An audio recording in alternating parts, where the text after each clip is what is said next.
NCP Sharad Pawar गुट के प्रत्याशी और पूर्व मंत्री जितेंद्र अवार्ड जी, जो इस क्षेत्र के विधायक भी हैं, उनके प्रचार के लिए आया हूं।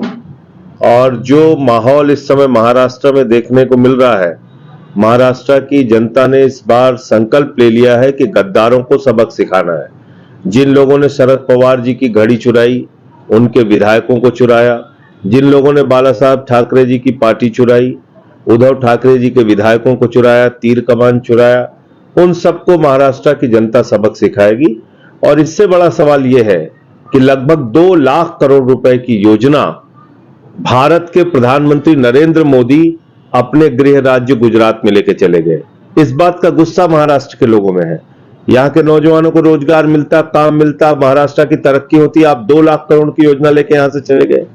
और चुनाव में कोई मुद्दा नहीं है बीजेपी के पास, कोई मुद्दा नहीं है शिंदे के पास, कोई बात नहीं कर रहे हैं जनता की। कैसे स्कूल बनाएंगे, अस्पताल बनाएंगे, बिजली देंगे, पानी देंगे, शिक्षा देंगे, इसकी बात नहीं कर रहे हैं। कह रहे हैं बंटोगे कटोगे। मैं महाराष्ट्र की जनता से हाथ जोड़कर कहना चाहता हूं, अपील करना चाहता हूं, बंटोगे तो सरकारी अस्पताल बंद हो जाएंगे, सरकारी स्कूल बंद हो जाएंगे। बंटोगे तो देश में महंगाई आसमान पे पहुंच जाएगी। अभी 110 रुपए का पेट्रोल आपने खरीदा, 100 रुपए का डीजल खरीदा, 250 रुपए का सरसों का तेल खरीदा, 300 का टमाटर खरीदा। महंगाई आसमान पे पहुंच गई। नौजवान बेरोजगारी के कारण आत्महत्या कर रहा है।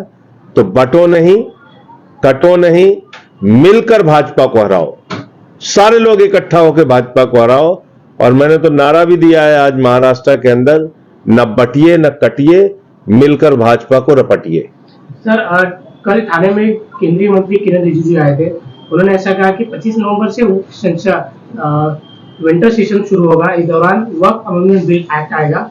इसमें अगर विरोधी दल के नेता ने आक्षेप लिया तो हम जबरदस्ती इस बिल को पास कर लेंगे। आप जेपीसी के सदस्य किस तरीके से देखो, ऐसा है कि धार्मिक संस्थानों की जमीन को कब्जा करके अडानी को देने का मकसद है नरेंद्र मोदी जी का।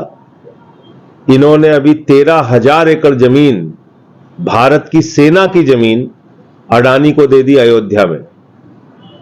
जैन धर्म के सबसे प्रमुख धार्मिक स्थल पे व्यवसायीकरण शुरू कर दिया था झारखंड के अंदर, उसका भी हमने विरोध किया। ये वक्फ बिल जो है, ये कोई मुसलमानों की भलाई के लिए नहीं लाया जा रहा है और न देश की भलाई के लिए लाया जा रहा है। ये देश के अमन चैन को बिगाड़ने के लिए और धार्मिक संस्थानों की जमीनों को कब्जा करने की एक शुरुआत है। ये मत समझिए कि सिर्फ मस्जिदों की जमीन ये कब्जा करेंगे, आगे मंदिरों की भी करेंगे, गुरुद्वारों की भी करेंगे, चर्चों की भी करेंगे। और इनका मकसद है सारी जमीन उठा के अडानी को देना। अभी आपने देखा मुंबई के अंदर धारावी में क्या किया इन्होंने। 2,500 करोड़ रुपए का नुकसान सह के भी ये अडानी को प्रोजेक्ट दे रहे हैं धारावी का। तो इसलिए वक्फ बिल का हम लोग विरोध कर रहे हैं। और मैं उम्मीद करता हूं कि चंद्रबाबू नायडू जी, नीतीश कुमार और चिराग पासवान, ये तीनों लोग भी इस बिल का विरोध करेंगे, क्योंकि ये इस देश के अमन चैन के खिलाफ बात होगी अगर ये बिल पास होता है। लाडली बहन योजना अच्छी योजना तो विकास को लुभाने के लिए जो महाविकास आघाड़ी की योजना देखिए, ये तो कठपुतली सरकार है, तो जा रही है। इनकी किसी योजना पे ध्यान मत दीजिए। शिंदे बीजेपी के कठपुतली है, वो तो अब वापसी है उनकी, जा रहे हैं वो, उससे क्या फर्क पड़ता है।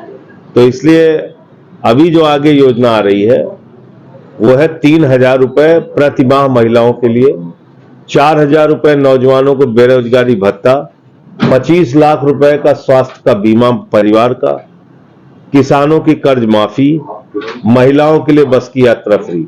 ये योजना है महाविकास आघाड़ी की। महाराष्ट्र में अगर इंडिया अलायंस की सरकार आती है तो जिस तरीके से महाराष्ट्र का माहौल खराब किया गया था, जिस तरीके से महाराष्ट्र में हिंदू मुस्लिम पर दंगा फैलाया गया था, उन लोगों के ऊपर क्या कार्रवाई की जाएगी? देखो, ऐसा है, देश का कोई भी हिस्सा कानून के मुताबिक चलेगा। गुंडागर्दी से किसी को दबा के देश का माहौल खराब करके नहीं चलेगा। तो कानून के मुताबिक कार्रवाई होनी चाहिए जो लोग इसके लिए दोषी हैं, माहौल बिगाड़ने के लिए, अमन चैन बिगाड़ने के लिए।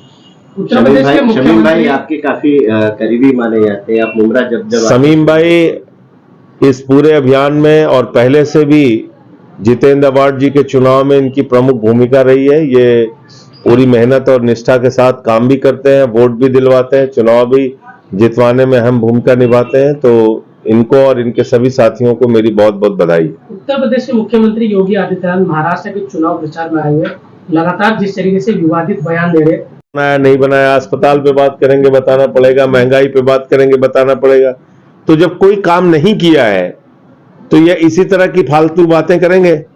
बटोगे कटोगे, मैं तो कह रहा हूं लोगों से कि बटोगे तो जेब कटेगी, बटो नहीं मिल